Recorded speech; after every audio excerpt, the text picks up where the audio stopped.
நண்பர்களே, நான் வந்து இன்றைக்கி வந்து உங்களுக்கு ஒரு கதை சொல்ல போகிறேன். அந்த கதையை கேட்டு நல்லா ஷேர் பண்ணுங்கள், சப்ஸ்கிரைப் பண்ணுங்கள், என்ஜாய் பண்ணுங்கள். வாங்க கதைக்குள்ளே போயிடலாம். ஒரு பெரிய தொழிலதிபர் இருந்தார். அவருக்கு வந்து அவர் நிறுவனத்தில் வந்து நஷ்டம் ஏற்பட்டு போச்சு. உடனே அவர் என்ன பண்ணிருக்காரு, அவர் மன வருத்தத்தில் ஒரு பூங்காவில் வந்து கவலையோடு உட்காந்துட்டார்.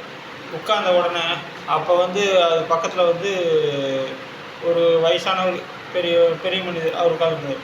அவர் உடனே அவர்கிட்ட வந்து, என்னங்க இப்படி கவலையோடு இருக்கீங்க, உங்களுக்கு ஏதாவது உதவி வேணுமா அப்படின்ட்டு.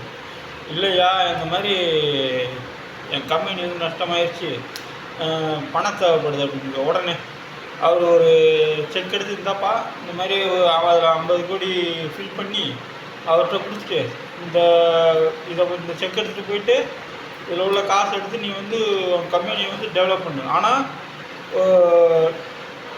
ஒரு விஷயம், நீ கரெக்டாக ஒரு வருஷம் கழித்து இதே நேரத்தில் வந்து என்கிட்ட வந்து இந்த பணத்தை வந்து திருப்பி கொடுத்துடணும் அப்படின்ட்டு. உடனே அவரும் சரி, ரொம்ப நன்றி, நான் உங்களுக்கு அடுத்த வருஷம் இந்த காசை அப்படியே திருப்பி தந்துடுறேன் அப்படின்ட்டு அவர் அந்த செக் எடுத்துகிட்டு நேராக வீட்டுக்கு போய்ட்டார். வீட்டில் போயிட்டு நல்லா பத்திரமா பூட்டி வச்சுட்டு வந்தார். வந்து அங்கே கம்பெனியில் உள்ளவங்கெல்லாம் கூப்பிட்டு, எதனால நம்ம கம்பெனிக்கு வந்து நஷ்டம் ஏற்பட்டுருச்சு அப்படின்னு அலசி ஆரம்பிச்சோம்னா எல்லாம் கரெக்டாக இதனாலன்னு தவறுகளை களைஞ்சி கம்பெனி வந்து நல்லா லாபமாக ஓட ஆரம்பிச்சு. அப்புறம் அந்த வருஷத்தோட கம்பெனியோட லாபம் வந்து 100 கோடிக்கு போயிடுச்சு. உடனே நம்ம 100 கோடி நம்ம கம்பெனி தலை நின்றுச்சுட்டு அவருக்கு அந்த பெரியவர் ஞாபகம் வந்து அந்த பெரியவர் ஞாபகம் வந்தோம்னா அவர்கிட்ட போய் நம்ம வந்து நன்றி சொல்லிவிட்டு அவர்கிட்ட அந்த பணத்தை நம்ம திருப்பி கொடுத்துடணும் அப்படின்ட்டு அவர் போயிட்டார்.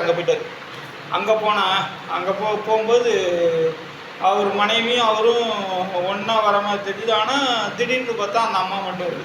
உடனே அவர், எங்கம்மா உங்கள் கூட வந்தவர் அவரை காணணும் அப்படின்னு கேட்டோன்னு, என்னம்மா உங்களுக்கு ஏதாவது தொல்லை கொடுத்துட்டாரா அப்படின்னு. என்ன விஷயம்? இல்லைப்பா, அவர் வந்து பெரிய தொழிலதிபர் இருந்தார். அவருக்கு வந்து தொழில் ஏற்பட்ட நஷ்டத்தினால அவருக்கு வந்து புத்தி மாறி போய் அவர் யார் வந்து இங்கே வந்து கவலையோடு உட்காந்துருந்தாலும் அவர் வந்து காலாவதியான செக்கில் வந்து எல்லாருக்கும் உங்கள் கஷ்டம் இருந்தாங்கன்ட்டு பணத்தை எழுதி அவர் கையெழுத்து போட்டு கொடுத்துருவாரு.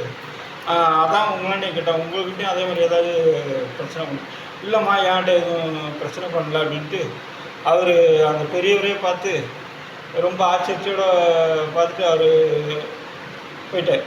போனவுடனே இவங்களும் போயிட்டாங்க. இந்த கதையில் என்ன தெரியுது, தன்னம்பிக்கை இல்லாதவங்ககிட்ட வந்து 50 கோடி இல்லை 100 கோடி இருந்தாலும் அவனால் வாழ்க்கையில் ஜெயிக்க முடியாது. என்றைக்குமே வாழ்க்கையில் தன்னம்பிக்கை. இதுதான் இந்த கதையோட அர்த்தம். நன்றி, வணக்கம்.